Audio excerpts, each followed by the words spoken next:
Welcome, everybody, to another edition of Cut to the Jase. I'm Braden Hasselhurst, of course, joined by the main man, Jason Cadee.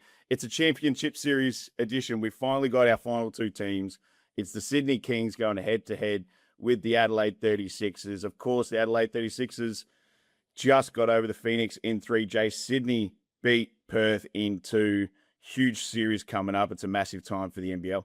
No, it's always the time of year we all look forward to, and I think I actually, even though Perth lost in 2 games, I thought both series were really good, and I thought Perth maybe let one slip in game 1, and it was always going to be hard losing Dylan Windler for game 2, and the Adelaide Southeast matchup, I think that gave us everything of what we thought it would. No one really knew who would win, but ultimately Adelaide were the better side for 10 of the 12 quarters, and I think that's why they won the series.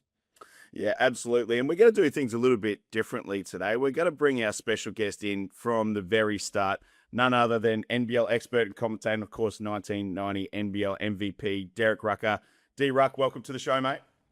Thanks, guys, and thanks for having me back. You told me it was going to be a monthly thing. That was 4 months ago. This is only my second appearance, so my confidence is a little bit down, so I got to come in ready to go right away.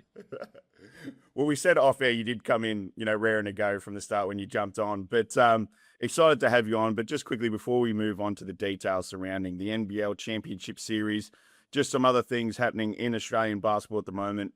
The Opals, obviously, they were already qualified for the World Cup, but they go 5-0 in those World Cup qualifiers. I think that was a massive thing considering, this new group. I really like this new squad. It's almost a full-strength squad. Maybe you add a Beck Allen into that team who provides some more shooting and everything, but they were sensational. Got big wins over Turkey and Canada. Sammy Whitcomb gets MVP of that tournament. Huge week for the Opals fellas. No, I think those tournaments are really just great because when you can get to go to those tournaments, play against proper international competition, and you can get most of your group there, it's just an invaluable experience. It gives Sandy a chance to almost, it's not a camp because you need to win games, but it gets that feeling of we're together, we can work through stuff, we can play a vast variety of different talent. And it's an in and out, but it's long enough that you feel like you can probably take like a lot of steps ahead for what they've got later this year. So they did a good group. They had some tough games. And I think to go away from that 5-0 is actually, I mean, it's easy to say, oh yeah, you feel great about it. But I think Sandy would feel great about how they played. And the result was 5-0. And remember with that too, just before you jump in too, Ruck, Ezzy Magbagor missed the last 2 games against arguably 2 of the best, opposition that they went up against in Turkey and Canada. So that was huge for them. Well, they always have Sammy Whitcomb there, and she's showing tremendous longevity, and she just continues to perform at a high level. But Jace, when you can shoot the ball like she does and just continue to be a threat from beyond the three-point line, it allows an expansion of your game.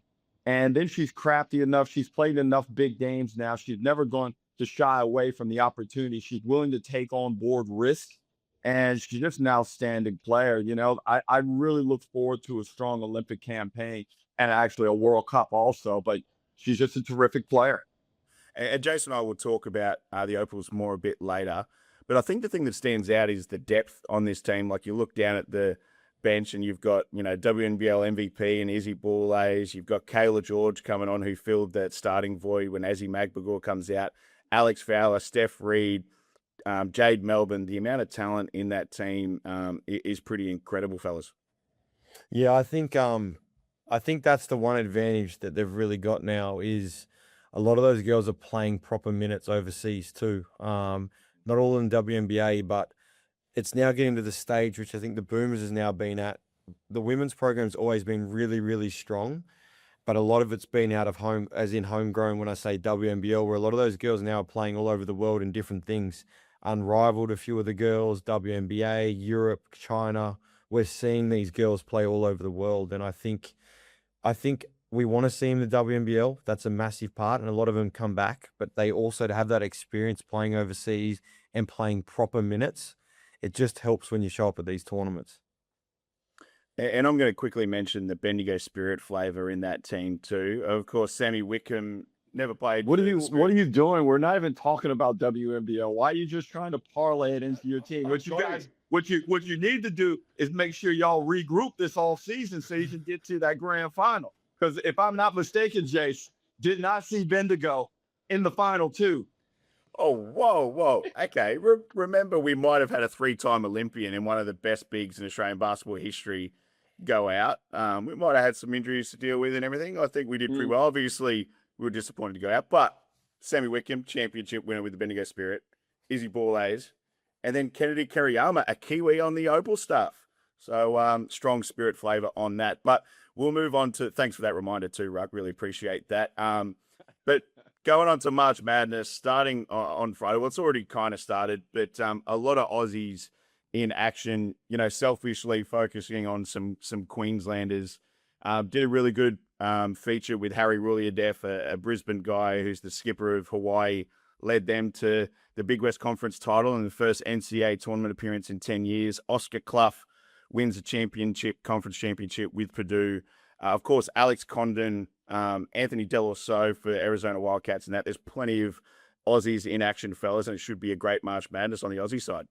No, I mean, obviously, Ruck knows the ins and outs of this, given his career at Davidson and being a part of all that. But yeah, I think it's a great time. Everyone, like, I think I was talking to a friend of mine the other day. This is the sweet spot in basketball and sport at the moment. Like, you get NRL and AFL started, NBL finals, you got college finals coming up, NBA's get winding down. Like, this March period is really like whatever sport you want. If you're a sports person, this is prime time. So I think it's exciting. Like, I even just checked right before we jumped on here, Jess Petrie, they won their playing game to get in now, so they're in the bracket. So yeah, a great experience for a lot of these kids to play in high level environments and just kind of the atmosphere and what it's all about. And Ruck, you know better than anyone about that.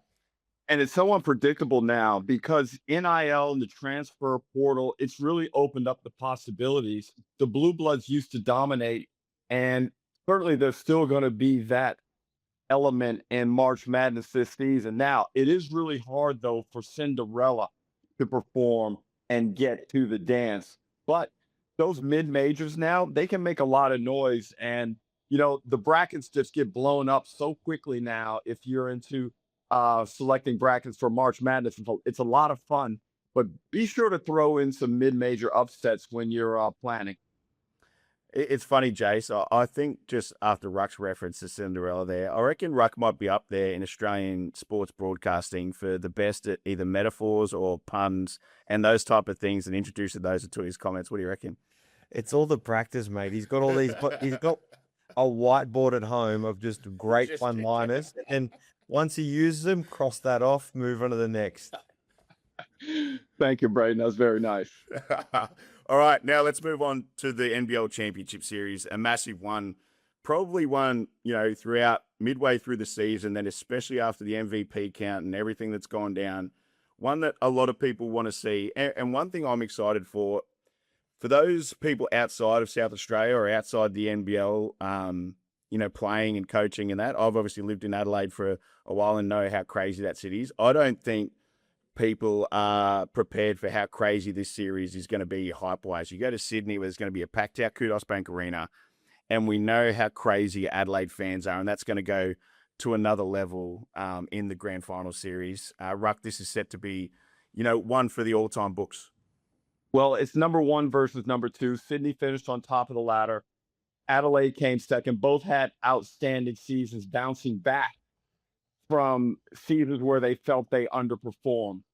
We've also got number one in the MVP, and Bryce Cadee now has 6 against Kendrick Davis, who now has 2 runner-ups.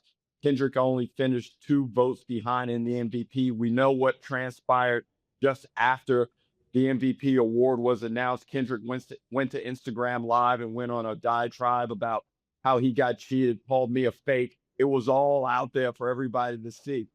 Well, now he gets his chance to show what he's really capable of. And I think he's going to be very hungry to prove himself. And I think, Jase, Sydney is the better basketball team. Sydney has better depth. But I think Adelaide justified a lot of people's predictions by overcoming Southeast Melbourne.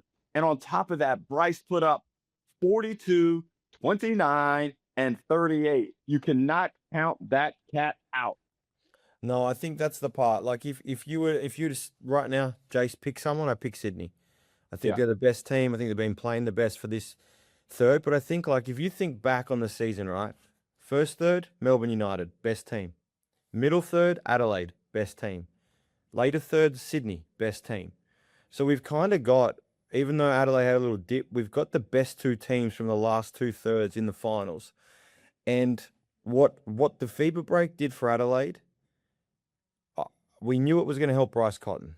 Bryce needed a break. He needed a time. I'm sure if I was Mike Wells and that crew, I would have said, Bryce, I don't want to see you for 4 or 5 days unless you have to be in here. Otherwise, go and sit at Henley Beach and have coffees and rest, do whatever you need to do. We'll put you in some kind of chamber for a night so you can feel better, whatever we got to do.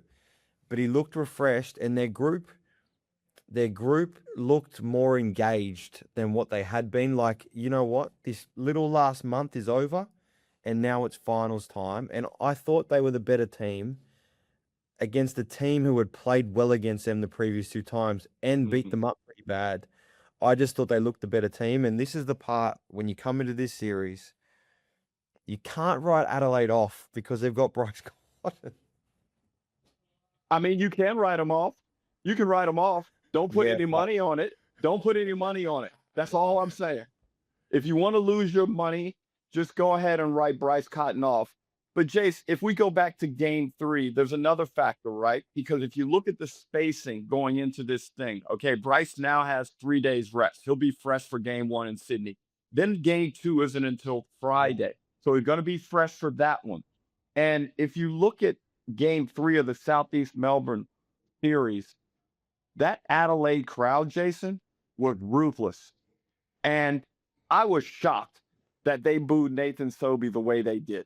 I was shocked. This is a guy who really became a superstar for the Sixers, was a vital part of getting them to their last championship series in 2018.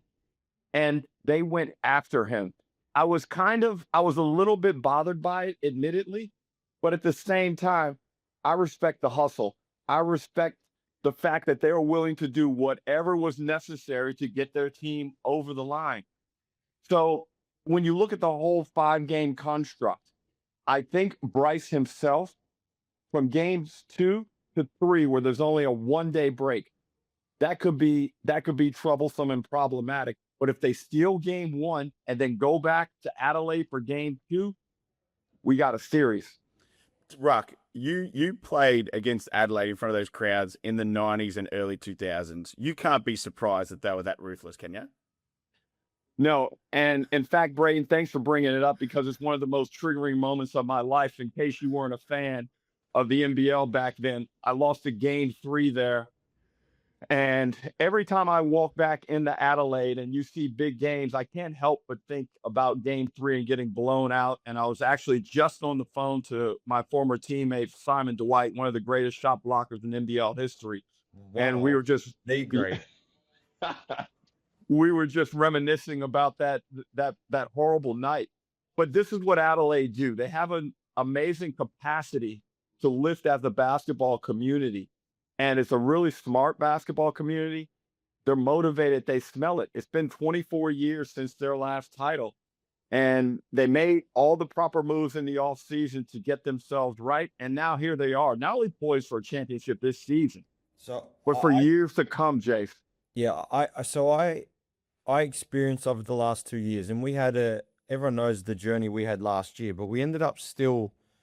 We made the play-ins. We won the game 1. We lost game 2. So we were close to that semi-final experience. But what that crowd had been for 2 years of being there was sellouts. Like, it was bad, good. It was sellouts. So when I left last year at our MVP awards dinner, I did a thing for me, which is really nice for me, retiring. I was on stage, and I remember saying it. I was like, this place is ready to win. Now, the ownership group, the coaches, they had to get that part right. But what I meant by they were ready to win, the fan base was ready. They're doing their jobs in feet and numbers. And me was hurting the other night for Sobes because he's one of my best mates. And so for them to go after someone that you care for a lot, I felt bad because I partly wanted him to play well so the booze stopped. But that is what home court advantage looks like. They did it to Chris Golding when we played back in the day, when we made the semi-final series in 14, I think it was. They got after Chris bad, really bad. That was the same series that Gary Irving got suspended, all those things. And it rattled Chris. And then we played Perth in the final series, and I still got goosebumps from when we ran out. So the Adelaide environment, it's different to other crowds because even in that entertainment center now, it's like everyone is right there.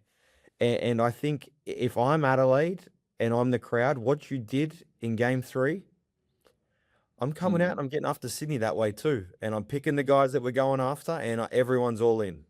When you look at the home court advantages now, I still think a fully equipped Tasmania on their home court is number 1.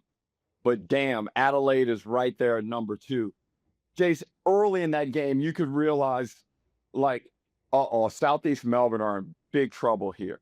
Now, Southeast Melbourne are partially responsible also because they allow Bryce to get off with the coverages. You cannot guard Bryce Cotton one-on-one. When he's got the ball in the middle cylinder and he's starting to dance and go to work, and if you see him get into a pocket dribble on his left hand, it's too late. It's over. You got to run people at him. And I remember in a couple of instances in the call the other night, Andrew was actually coaching and like, send someone at him. I can't let him play one-on-one basketball. So while the crowd was great also, Jason, like they played a huge part, I thought Southeast Melbourne, if they look at the mirror and at themselves in their post-analysis, they're to blame also.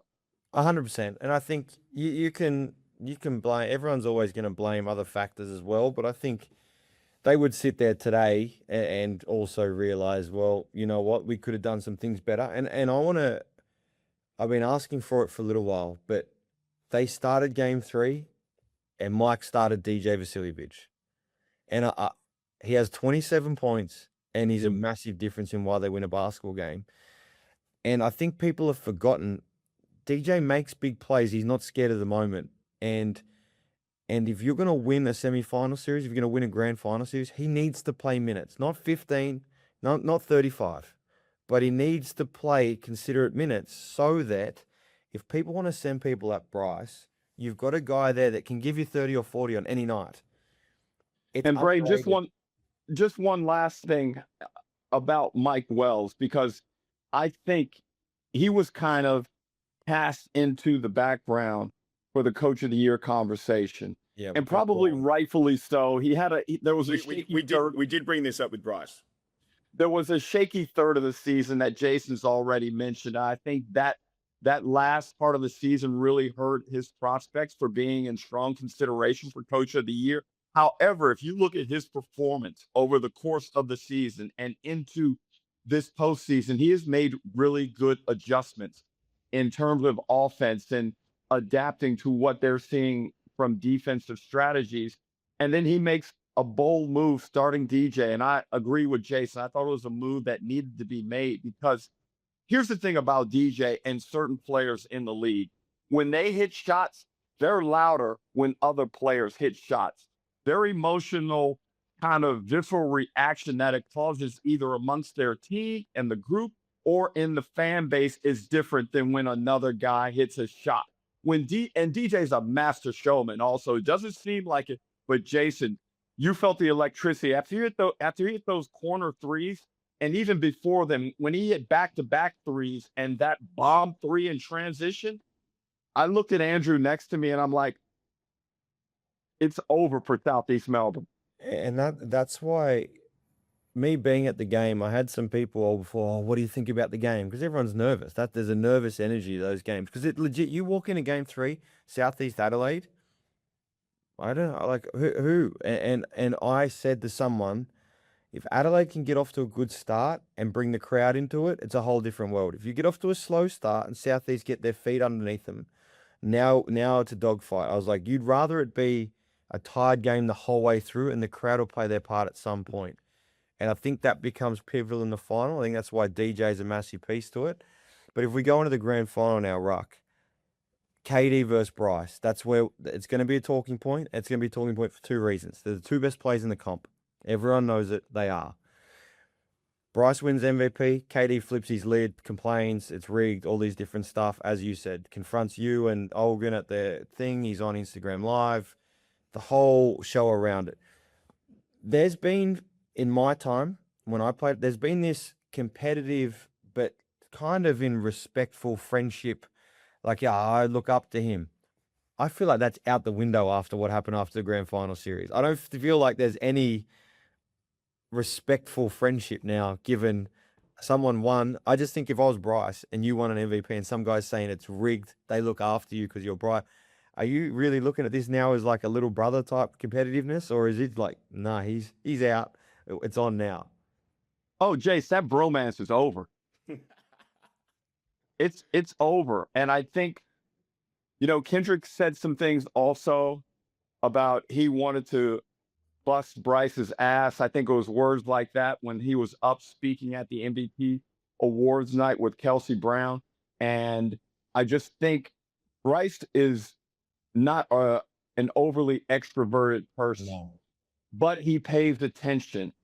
And even though he won 6 MVPs, he still has a chip on his shoulder, and things rile him up. Things get him going. And it's going to be a fantastic matchup because no one has stopped Kendrick in 3 months. No one. But with that, Ruck, so we mentioned the matchup, and I think don't underestimate Gorge's ability to do different things to get Kendrick going too. I think you called it in that game 1 against Perth. Didn't have a great first quarter. And then in the second half, got him off the ball and got the defense in chase situations and that. And he really killed Perth coming off the ball into certain actions. Gorge is great at moving the pieces around like that. But we've seen Bryce struggle a little bit with the way Sydney have defended him, coming off ball screens and everything. Sydney 3-1.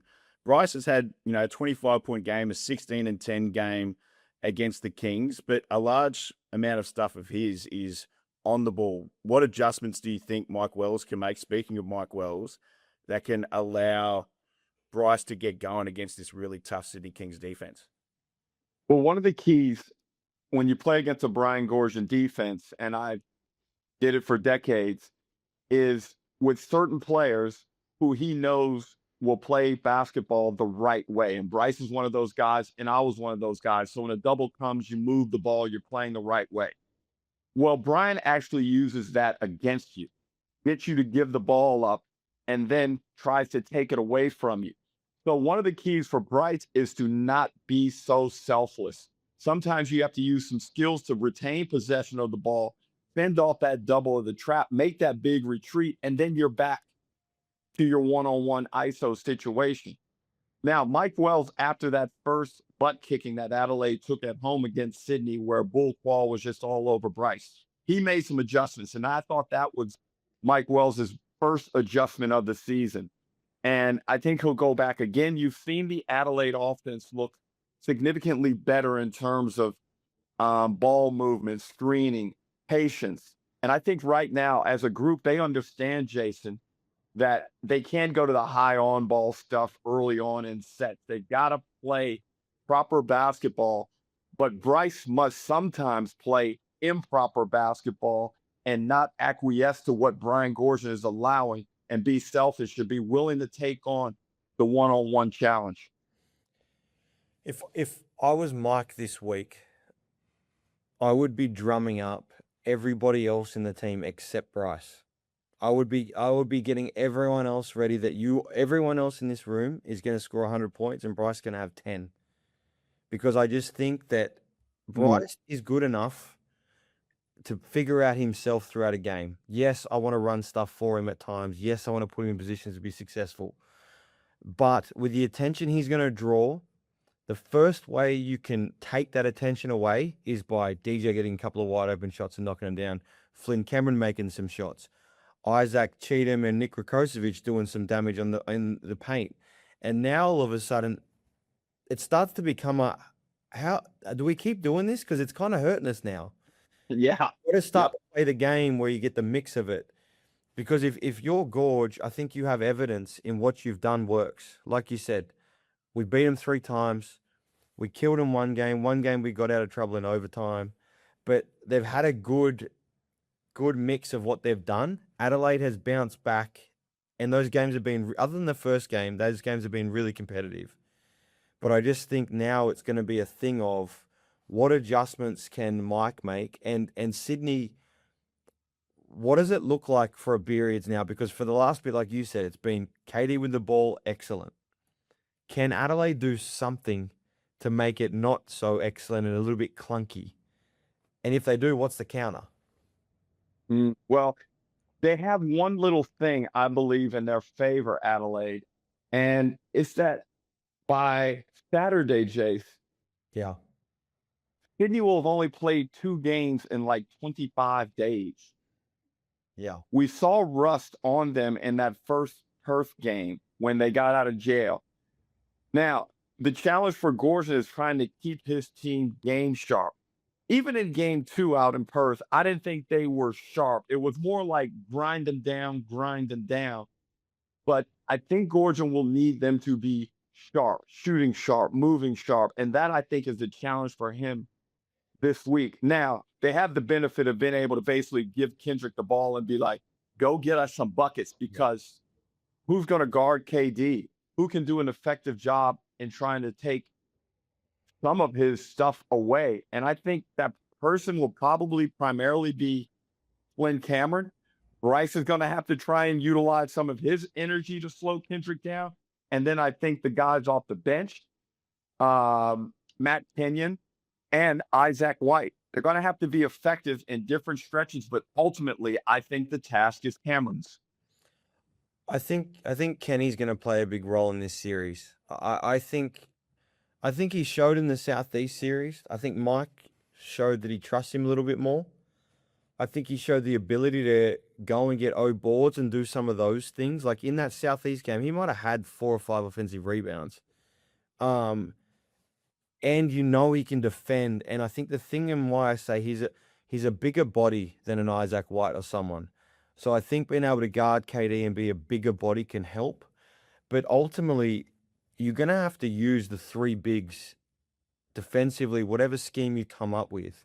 You want to put a crowd and use your size around him. Now, Flynn is going to get the one. And this is my nervousness for Adelaide with Flynn is when he gets in foul trouble, it can get weird at times.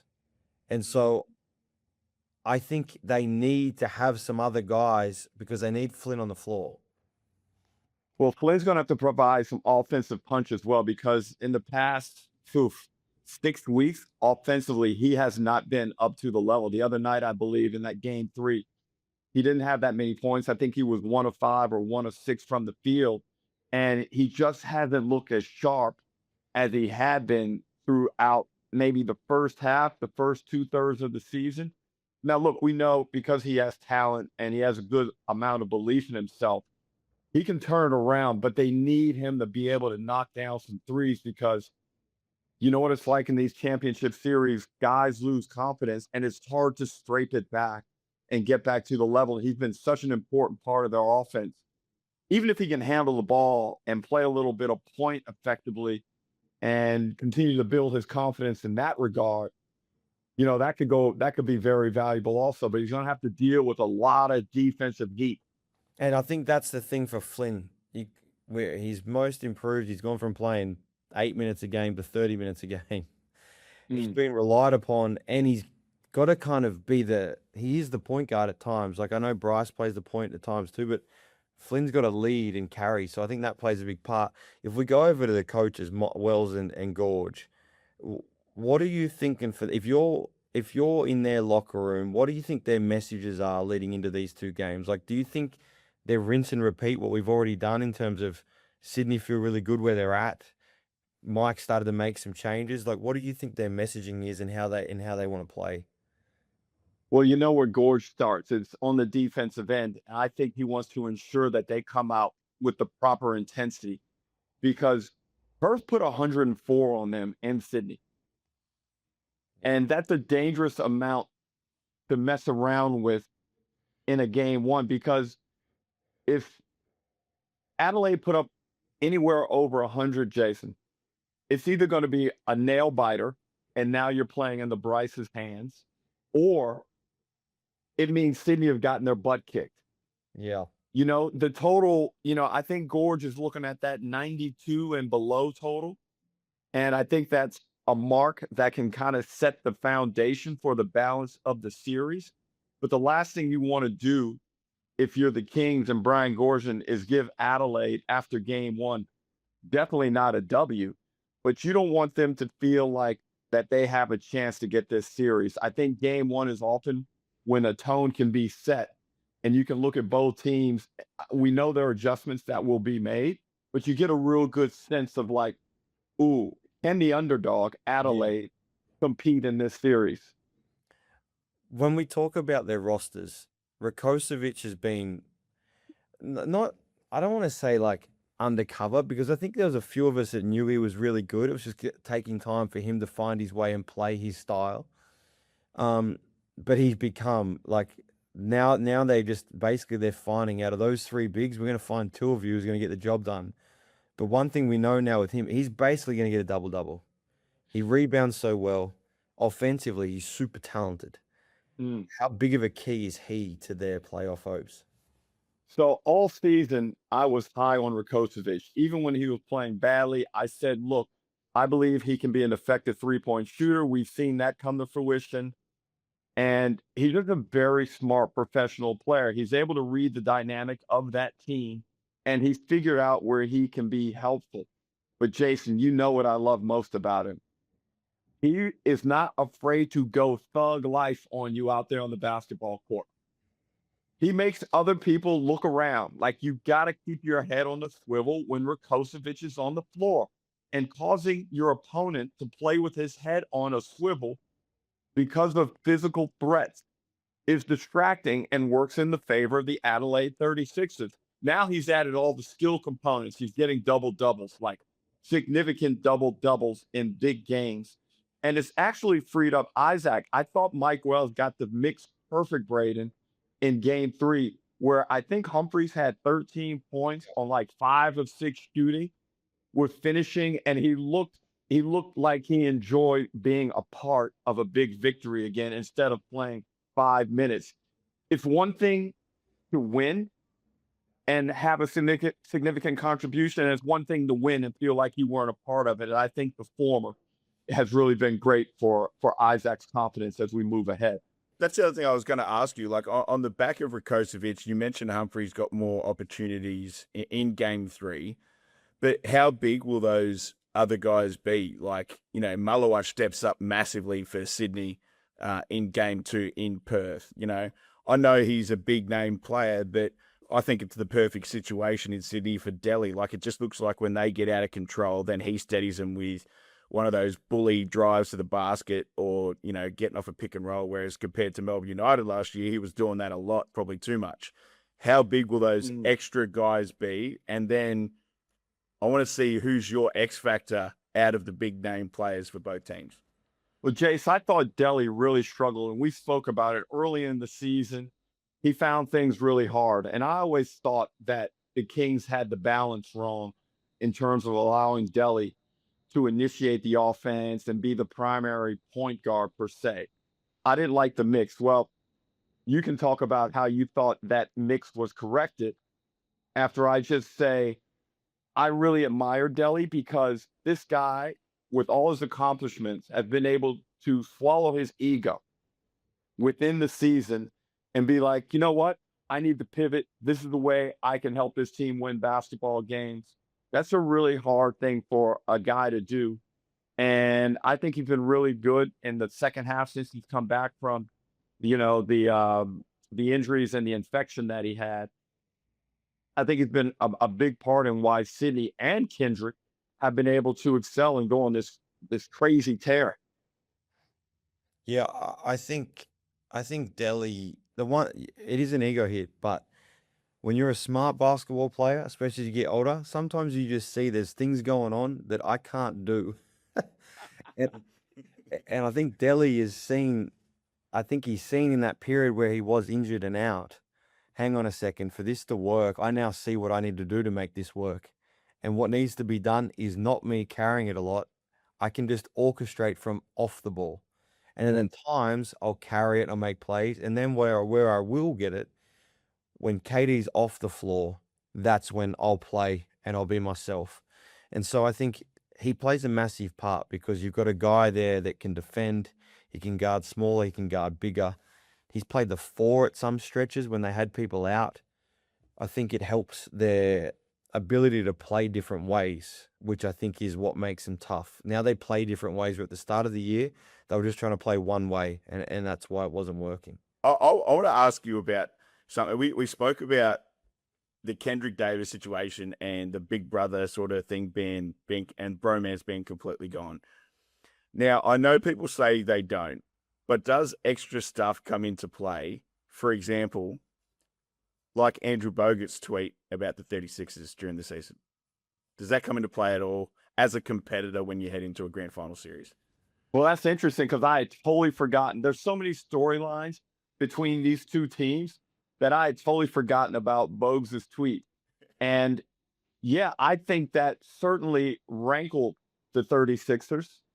You know, I believe there were some stories that the Sixers requested an apology from Bogut and the Sydney Kings. And I think there was some type of tepid apology made that Andrew Bogut was not a part of. And look, there's a lot of to and fro. There's also the DJ situation and how he departed from Sydney. You know, I don't think they're exchanging Christmas cards in the holiday period. Look, there's just so much that's going down. Does it matter? I think it depends on the individual. For me, it wouldn't matter because I would be focused. If I were Bryce, I would just be focused on trying to kick who's ever in front of me, trying to kick their butt. So that would be my primary focus. But maybe a guy like Matt Kenyon, maybe he feels there's something that has been offensive, and that fires him up a little bit more to defend KD. It's just a really weird thing. Like, you can talk about things, Jason, in the locker room as a collective, but you're never quite certain how an individual is going to react to any outside noise or external trash talking. I think we spoke about him before, but I think this is where Rakocevic is perfect because I would love to play alongside him. Love it. Why? Because he's talented. He can play. He can catch. You can throw it to him on the block. He can get buckets. And he's going to level someone, especially if someone does something stupid or pisses him off.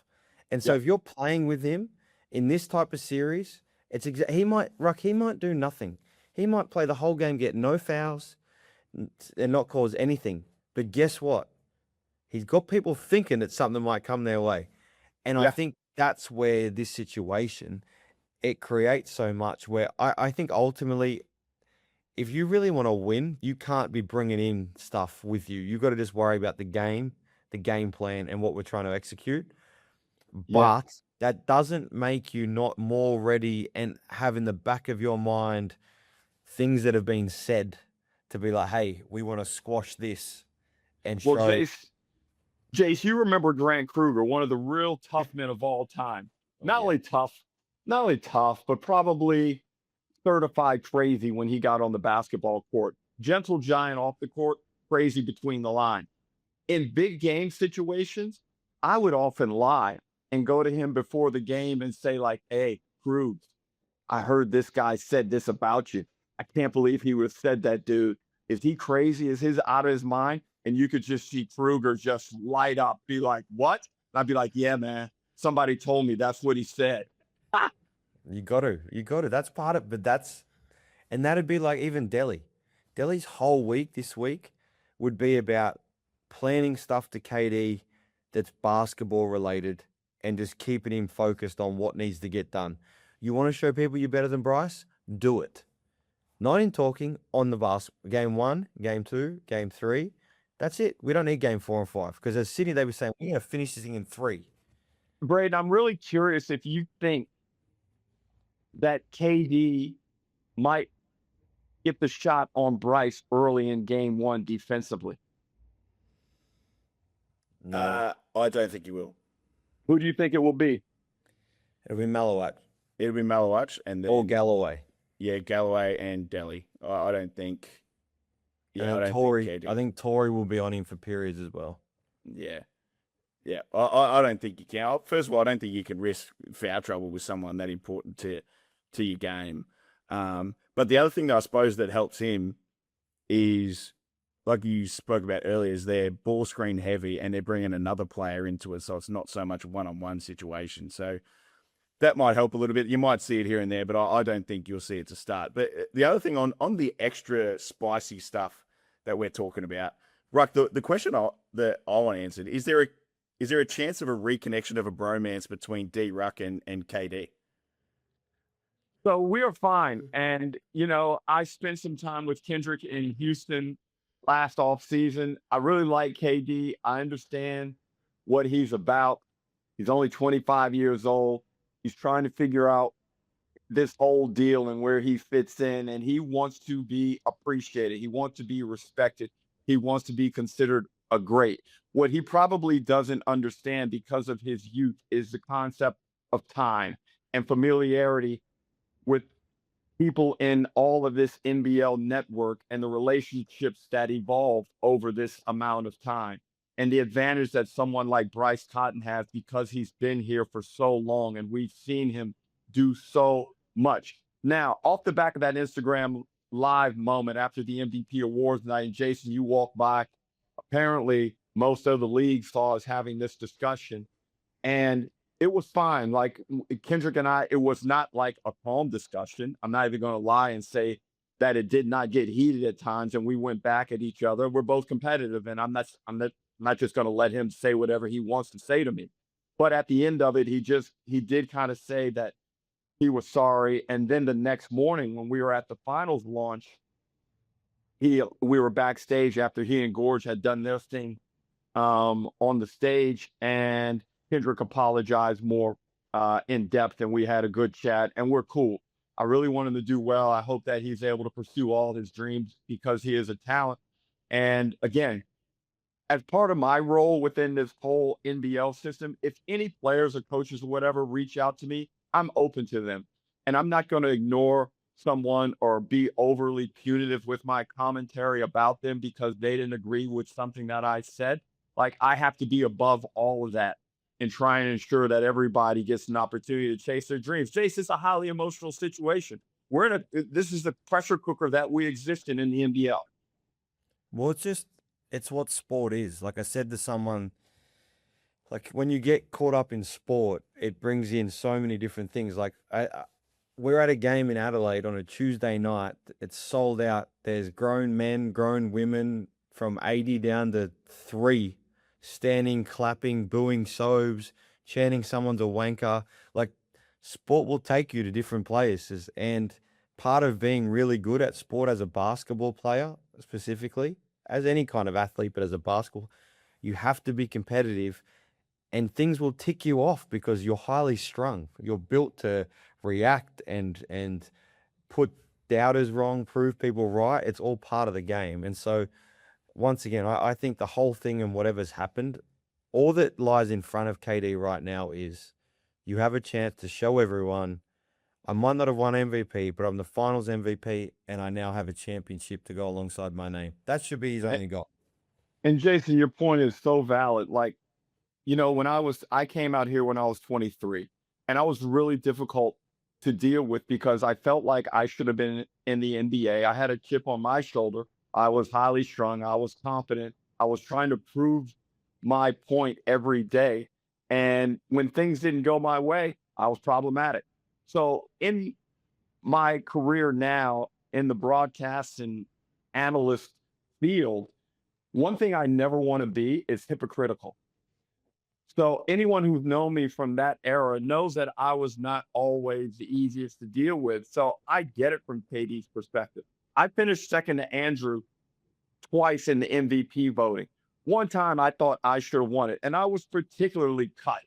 I thought it was my season, and I didn't win it. And so I get how much it hurts when you finish second. it's 5 months of labor. It's 5 months of high level performances, which even though you know you have the talent to do again, you don't know if the planets are going to align so that you're able to string that type of a Yes. season together. It's highly competitive. There are great players across this league.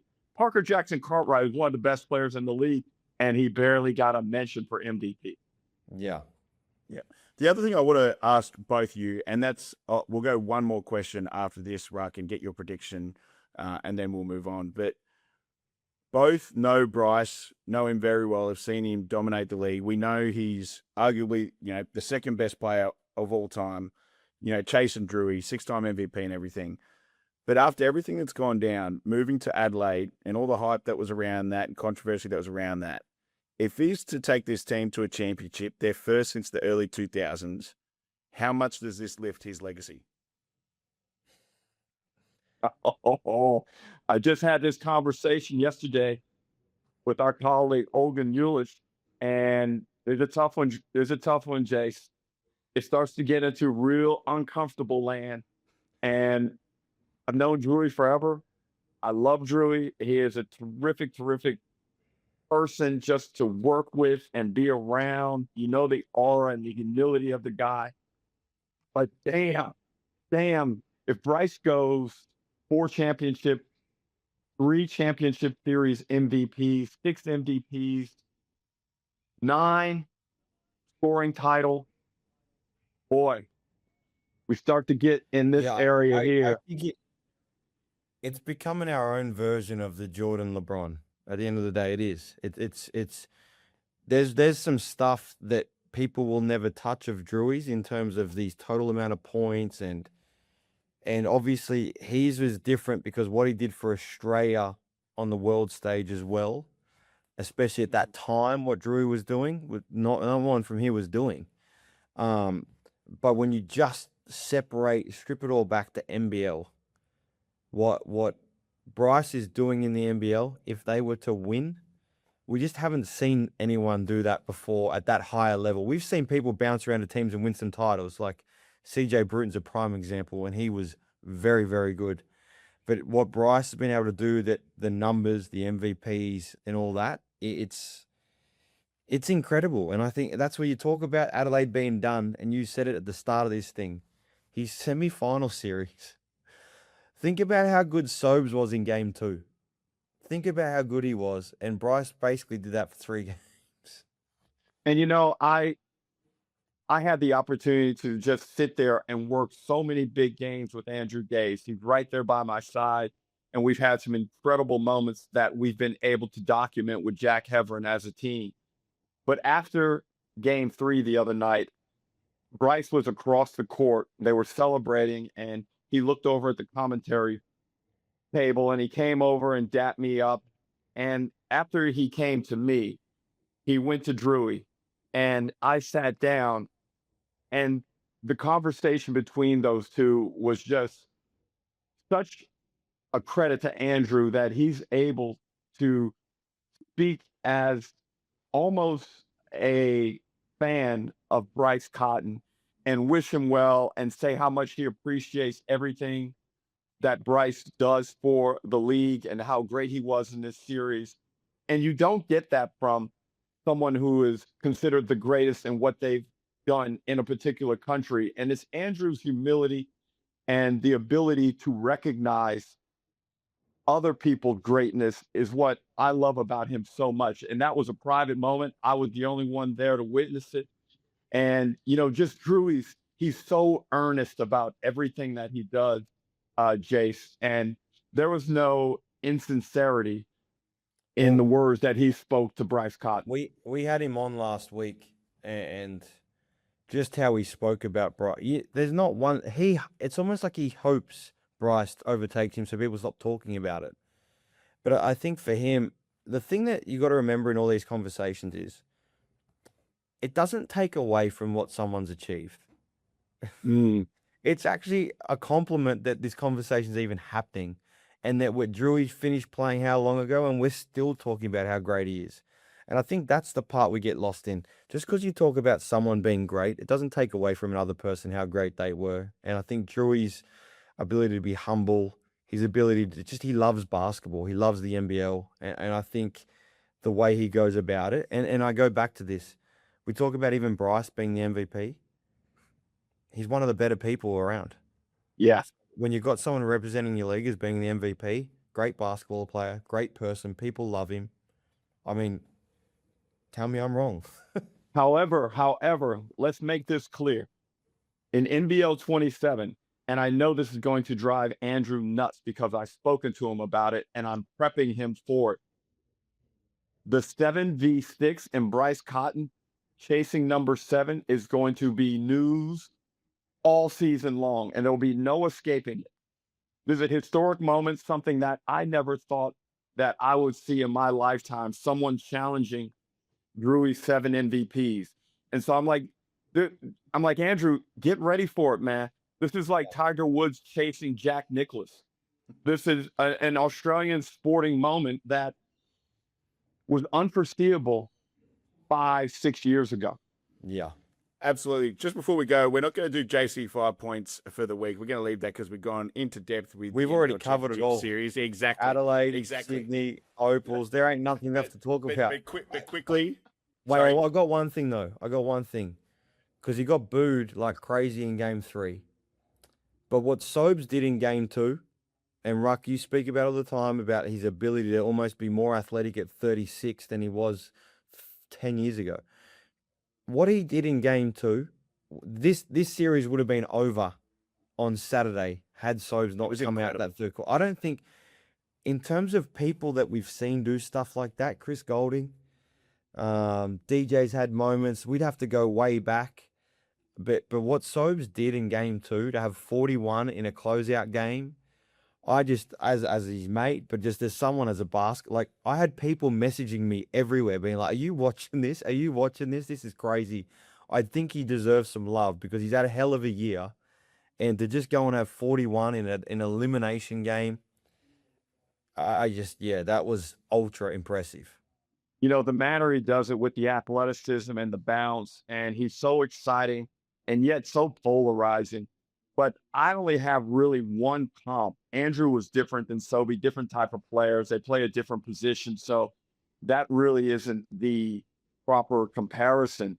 But I think it's more Jason Smith, who won championships with the Sydney Kings, was super athletic, a great two-way player, two guard. And I think that comparison, Nathan Sobey and Jason Smith, if you're looking at Australian-born two guards, I think you're probably looking at those two guys and being in the top 3 of all time because of their durability, the athleticism, the proficiency, and their ability to take over basketball games. I love that comparison, D-Ruck. But just before we go, just quickly, your prediction, how many games is going to take? So Adelaide 3-2 or Sydney 3-2 and finals MVP. D-Ruck, yours first. I predict that this series will go at least 4. I think Sydney get it 3-1. I want it to go 5. I'm just concerned about that Friday, Sunday turnaround for Cotton and the Sixers. And I think Kendrick Davis winds up being championship series MVP. But huge caveat here, Braden.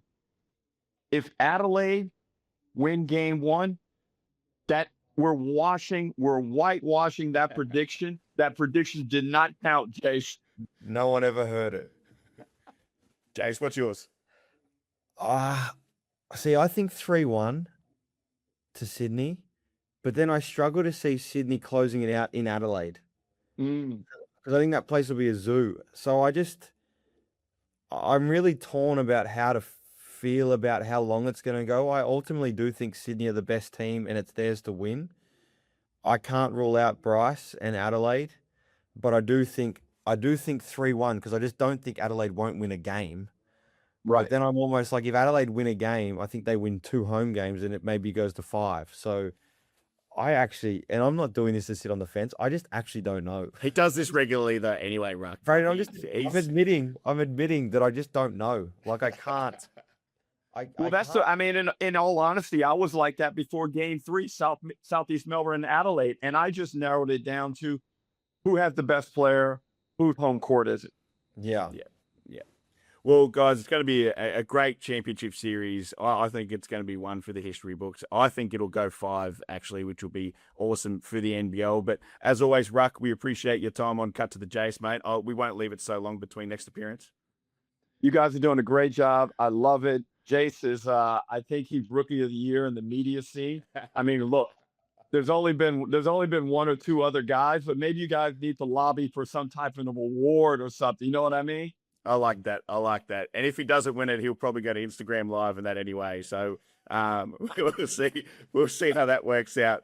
But Jase, Ruck, great work today. It's going to be an interesting series, and we look forward to seeing that tip off on Saturday night at Kudos Bank Arena. For our listeners, that's all we have time for on this week on Cut to the Jase. We'll see you next week.